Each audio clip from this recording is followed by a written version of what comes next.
তো গাইজ অনেকে জিজ্ঞাসা করে আমার ড্রিম কি। আমার ড্রিম হচ্ছে গিয়ে কি বেঙ্গলের নাম্বার 1 ব্লগিং চ্যানেল হওয়া। না, আমি ভাবলাম যে বাংলায় না, হিন্দিতে না, বাংলায় করি।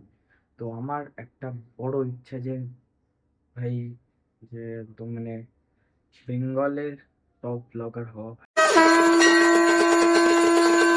হে guys, welcome back to my new blog. এখন বাজে সকালে 7:30। তো আজকে হচ্ছে মঙ্গলবার, আমার কিন্তু আজকে সকালে পড়া নেই। তাও যে আমি সকালে উঠেছি কেন জানো? খালি বাবার জন্য। মানে বাবা যখন আসে, আমার কোনো কাজ না থাকলেও 7টায় উঠতে হবে, কাজ থাকলেও 7টায় উঠতে হবে। তো গাইস দেখো, এবার বাবা আসলে তো আমার এরকম সিন যে আমাকে 7টার মধ্যে উঠতেই হবে। তো বাবা তো এখন বাজারে গেছে, কালকে রাত অনেক রাত করে এসেছিল, তাই কালকে ব্লগে তোমরা দেখতে পারোনি। তো আজকে দেখতে পারবে যে বাবা আরামবাগ থেকে আগের দিন মিষ্টি নিয়ে এসেছিল। এই মিষ্টিগুলো খুবই ভালো হয়। এই যে এই টাইপের মিষ্টিগুলো কারা খেয়েছো দেখো। আমার তো ভাই এই মিষ্টিগুলো এত ভালো লাগে খেতে, আমি একসঙ্গে 3-4 পিস এমনি খেয়ে নিই। কিন্তু অত খাওয়া ভালো না, কিন্তু আমার খুব ভালো লাগে খেতে এই মিষ্টিগুলো। এই যে দেখো, এখন আমার চলছে পড়াশোনা। কেন কি ভিডিও করো যাই করো, তার মাঝে মাঝে না, পড়ার মাঝে একটু ভিডিও করে যাই করো, কিন্তু পড়তে হবে, এটাই তো আমার কাজ। তো দেখো বাইরে এখন হচ্ছে গিয়ে কি, দেখো বাবা বাজার করে এসছে মোটামুটি, এখানে সকালের জন্য খাবার টাবার নিয়ে এসছে। আর এই দেখো এখানে মোটামুটি বাজার আছে, আর একটা বালতিও নিয়ে এসছে। ওই দেখো, ওই যে এই বালতিটা। গাইস, বাবা আসলে আমাদের বাড়িতে এটাই হয়, মানে বাইরের খাবার একটু বেশি হয়। যেমন ধরো বিকালের নাস্তা হয়ে গেলো, সকালের টিফিন হলো, রাত্রে মাঝে মাঝে বিরিয়ানি হলো, এইসব হতে থাকে। আর মায়ের তো মজাই মজা, রান্নাই করতে লাগে না, তাই না মা? বাবা তা সকালে তো রান্না করো না, বাবা আসলে বিকালে করতে লাগে না, মাঝে মাঝে রাত্রে বিরিয়ানি ও বা তরকারি আসলে রুটি।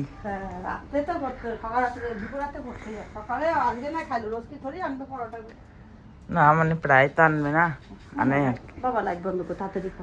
দেখো আর ওয়েদার কি সুন্দর, বৃষ্টির পরের ওয়েদার একদম। দেখো সকালবেলায় খাচ্ছি, বাবা সকাল সকাল মাছের চপ নিয়ে এসছে। এই যে মাছের চপ কেমন লাগে খেতে? ভালো লাগে। তো গাইস আর কি হচ্ছে মাছের চপ না, এটাও এক ধরনের মিষ্টি। দেখো এটা কালকে রাতে এনেছিল ও ভাই। তো গাইস এখানে দেখো মা মাছ ভাজছে এখানে মোটামুটি। মা এটা গরম? মা আমারও কিন্তু একটু দেবো, আমিও খাবো। কচুরি খেয়ে তো পেট ভরে। এখন হচ্ছে গিয়ে কি প্রচুর গরম। তো এই গরমে তো টিনের ঘরে যারা থাকে তারাই এই কষ্টটা বুঝতে পারে। আর রাত্রেবেলায় তাও, রাত্রেবেলায় ভাই ঠান্ডা আছে ভাই, যাই বলো। রাত্রেবেলা আমার কম্বল গায়ে দিয়ে শুতে হয়, কিন্তু পাখাটা চালাতেই হবে। তো এখন হচ্ছে গিয়ে কি যাবো গুড্ডুর সঙ্গে বাজারে। তো রেডি হইনি, জামা পরে আছি, খালি প্যান্টটা পরবো আর চলে যাবো। প্রচুর গরম, দেখি বাজারে গিয়ে ঠান্ডা কিছু খাওয়া যায় কি। এখন হচ্ছে গিয়ে কি স্নান করবো, এত গরম ভাই। তো এখন একটু আগে আমাদের যে পাথর আছে ওর উপরে আমি আর বাবা মিলে কাপড়টা দিয়ে আসলাম, প্লাস্টিক পুরো ছিঁড়ে গেছে। তো চলো তোমাদের দেখাচ্ছি। যে দেখো এই যে এইখানে কাপড় দিয়েছে, এই যে ছিঁড়ে গেছিলো এটা, তার জন্য। এখন আমার স্নান করে গেছে কমপ্লিট, কিন্তু মা গেছে ব্যাংকে, আর বাবা সাইকেল নিয়ে কোথায় গেছে আমি জানি না। তো মায়ে দেখো রান্না করে এখানে রেখে দিয়েছে। তো এখন মা বলেছিল যে বাবা তুই নিয়ে খেয়ে নিস। তখন বাবা কোথায় গেছে আমি দেখছিলাম যে সাইকেল নিয়ে যাচ্ছে, কিন্তু বলে যায়নি কোথায় গেছে না গেছে। তো মা তো এবার ওই ফোনটাও নিয়ে গেছে, ওই ফোনে তো নেট থাকে, ফোন দেখতে, আমার ফোনও দেখতে পারবো না, এই ফোনে তো কিছুই নেই। তো দেখি এখন টাইম কাটে কী করে। তো ভাবছি বাবা আসবে তারপরে খেয়ে নেবো, ততক্ষণ একটু অঙ্ক প্র্যাকটিস করতে লাগি, কাজেও দেবে। সকালে আমি অঙ্ক প্র্যাকটিস করছিলাম, এখানে এখনো খাতা বই আছে। তো চলো এখন বসে প্র্যাকটিস করা শুরু করি। এখন সবে আসলাম আমি পড়ে বাড়ি। আর আজকে খাওয়া দাওয়া পরে যে আমি ঘুমিয়েছি, তারপর আমার মনেই নেই যে ব্লগটা করতে হবে। তারপরে পড়ে ঠরে এসে এখন শুরু করলাম। তো দেখো মা এখানে ঠাকুর দিচ্ছে, মোটামুটি বাইরে গেছে জল আনতে। ভাই সাইকেল তো বাড়িতে আছে, কিন্তু বাবা কোথায় সেটাই তো, বাবাকে বলবো বিকালে একটু কিছু তালেদার নিয়ে আসতে। তো গাইস এখন বাজে 7:10 প্রায় বাজে। তো গাইস চলো এখন হচ্ছে কি চাটা খেয়ে পড়তে বসি। তো গাইস চলো এখন হচ্ছে কি চা।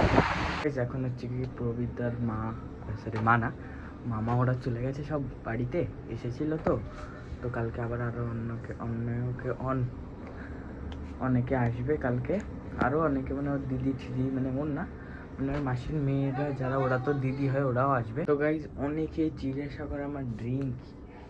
আমার ড্রিম হচ্ছে গিয়ে কি, বেঙ্গলের নাম্বার 1 ব্লগিং চ্যানেল হওয়া। এটাই আমার ড্রিম, এটাই আমার ফোকাস, যেটা নিয়ে আমি অনেক কাজ করছি, নিজেকে অনেক ইমপ্রুভ করার চেষ্টা করছি। তো গাইজ এটা যদি সত্যি হয়ে যায়, মানে এটা আমার ছোটোবেলাকার না, এটা আমার অনেক দিন আগেকার ড্রিম। মানে আমার তখন ভালো ফোন ছিল না, কিছু ছিল না, আমি তখন এডিটিং বিষয়ে, ইউটিউব বিষয়ে কিচ্ছু জানতাম না। মানে তারপরে আস্তে আস্তে জানলাম, না আমি ভাবলাম যে বাংলায় না, হিন্দিতে না, বাংলায় করি। তো আমার একটা বড় ইচ্ছা যে ভাই, যে একদম মানে বেঙ্গলের টপ ব্লগার হওয়া ভাই। এটা একটা স্বপ্ন, যদি হয় তো ভালো, পারে আর কেউ সাপোর্টই করছে না। সাপোর্ট করা তো দরকার না ভাই। আমি দেখো এখনো পড়াশোনা হয়ে গেছে, সঙ্গে সঙ্গে আমি একদম ক্যামেরা খুলেছি। তাই এটা তো একটা মানে, তোমরা ভাবো যে মানে পড়াশোনার কত চাপ এখনকার জেনারেশনের না। আগে তো তাও ছিল না, তো এখন তো বই, তোমরা দেখো এখানে কত বই। হুম। তাও যে আমি ব্লগ করছি ভাই, এই অবস্থাতেও। তো guys দেখো আর এটা তো মানে হওয়া উচিত ভাই বেঙ্গলের। চলো, বেঙ্গলের টপ ব্লগার হয়ে গেলাম, যদি বেঙ্গলের টপ চ্যানেলও হয়ে যায়। ধরো এখন কে আছে, এখন মনে হয় বঙ্গাই দা আছে, 3 মিলিয়ন 4 মিলিয়ন সাবস্ক্রাইব যত সম্ভব আমার মনে হয়। তো আর একটা আমি কাকে দেখেছিলাম, 7.5 মিলিয়ন যত সম্ভব দেখেছিলাম। তো এই 10 মিলিয়ন করতে হবে ভাই একদিন, দেখি হয় কিনা। গাইজ আমি, তোমরা তো জানোই যারা আমাকে দেখো প্রায় ডেইলি অডিয়েন্স, তো যে আমি কোনো সময় ফলের চিন্তা করি না, আমি হার্ডওয়ার্কটা করে যাই। যে তোমরা দেখছো এই যে ব্লগটা, এই যে আমি করে যাচ্ছি ব্লগ, কেউ দেখছে না, মানে আমি আরো ইমপ্রুভ করার চেষ্টা করছি। মানে এরকম না কিন্তু যে অনেকে করে, আমি দেখেছি যে মানে আন্ধাধুন ব্লগ আপলোড করছে, আন্ধাধুন, মানে না কোনো ইমপ্রুভমেন্ট। ধরো সাউন্ড কোয়ালিটি খারাপ আসছে, ওই ইমপ্রুভ করব, বা স্টোরি টেলিংটা আরো কি, মানে আরো ব্লগে কিভাবে ভালোভাবে কথা বলবো, তারপরে তোমার আরো যেগুলো ভিডিও কোয়ালিটি কিভাবে ইনহ্যান্স করবো, যে এরম অ্যাঙ্গেলে দেখালে ভালো হবে, বা এরম অ্যাঙ্গেলে, বা এরকম অ্যাঙ্গেলে। অ্যাঙ্গেল মানে অনেক কিছু আছে ব্লগিং এ, যেটা কি সাধারণ ব্লগাররা বলে না, যে কেমন কি থাকে। এগুলো কিন্তু অনেক ম্যাটার করে, যার জন্য যাদের ব্লগ তোমরা দেখো তাও আরো বেশি ভালো লাগে। আমি আরো ইমপ্রুভ করার চেষ্টা করছি, আমি দিনে দিনে ইমপ্রুভ করি। কিন্তু এরকমও আমি অনেক চ্যানেল দেখেছি, 800-900 খানা ভিডিও, 800 থেকে 900 খানা ভিডিও ডেইলি পোস্ট করে ওরা। কত সাবস্ক্রাইবার, 50টা সাবস্ক্রাইবার, ডেলি ভিউজ কত, 4-5টা।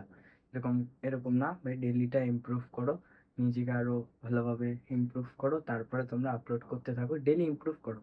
নিজের মধ্যে থেকে দেখো, যে নিজের ভিডিও নিজে দেখো যে কি আছে ওর মধ্যে, যে কোনো ভুল ভ্রান্তি আছে কিনা, ভয়েস কেমন আসছে, ভিডিও কোয়ালিটি কেমন আসছে, তোমাকে নিজেকে কনফিডেন্স দেখাচ্ছে কিনা, নাকি এমনি নর্মালি তুমি বলে যাচ্ছ। তো গাইস এখানে দেখো বাবা মোটামুটি নিয়ে এসছে অনেক কিছুই। তো এটা হচ্ছে লঙ্কার চপ, এটা পেঁয়াজি, আর এটা হচ্ছে কি আমাদের এখানে স্যান্ডউইচ বলে, কিন্তু এটা স্যান্ডউইচ না, এটা তো ব্রেড পকোড়া ব্যাং। তো গাইজ এই লঙ্কার চপ আমি খাই না, মোটামুটি এই এই এটা কি যেন স্যান্ডউইচ আর এই পেঁয়াজি খাবো মোটামুটি। এখন তো চলো এখন খেতে লাগি। তো এই এখন সৌগত ফোন করেছিল, আরও বললো যে এনএমএসসি রেজাল্ট দিয়ে দিয়েছে। তো এই দেখো এখন আমি চেক করছি, বাট এখানে দেখাচ্ছে না। এখানে সব দিলাম রেজিস্ট্রেশন নাম্বার থেকে শুরু করে, তাও যতবার দিচ্ছি হচ্ছেই না।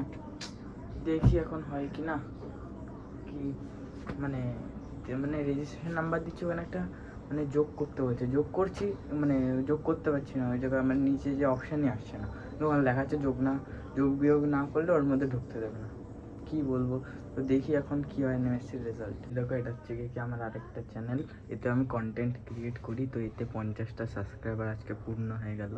তো এই অ্যাকাউন্টে তো এখনও হয়নি, 18টা হয়েছে। তো আস্তে আস্তে হবে, কিন্তু এই চ্যানেলে ভালো গ্রোথ হয়েছে। 1 মাস আগে চ্যানেলটা খুলেছিলাম, এই দেখো আজকে 50টা সাবস্ক্রাইবার কমপ্লিট। তো গাইস ভালো লাগছে, মানে 50টা সাবস্ক্রাইবারের পরে 100, 100-র পরে 1000, 1000-এর পরে লাখ, এরকমই তো ক্রাইটেরিয়া চলতে থাকে, এটাকে আমি প্রায় বলতে থাকি, কিন্তু কেউ দেখেই না। তো গাইস মা এখন ভাত টাত রান্না করছে, রাত্রেবেলা খাবো ভাত, ডাল আর তরকারি, মানে সরি মাছের তরকারি খাবো, আর এই খেয়ে আজকে ঘুমিয়ে পড়বো। তো গাইস এখন আমি করবো এডিটিং। তো আজকের ব্লগটা আমি এখানেই শেষ করলাম। যদি ব্লগটা আপনাদেরকে ভালো লেগে থাকে তাহলে প্লিজ ভিডিওটিকে লাইক করে দেবেন, চ্যানেলটিকে সাবস্ক্রাইব করে দেবেন এবং একটা ভালো কমেন্ট করবেন।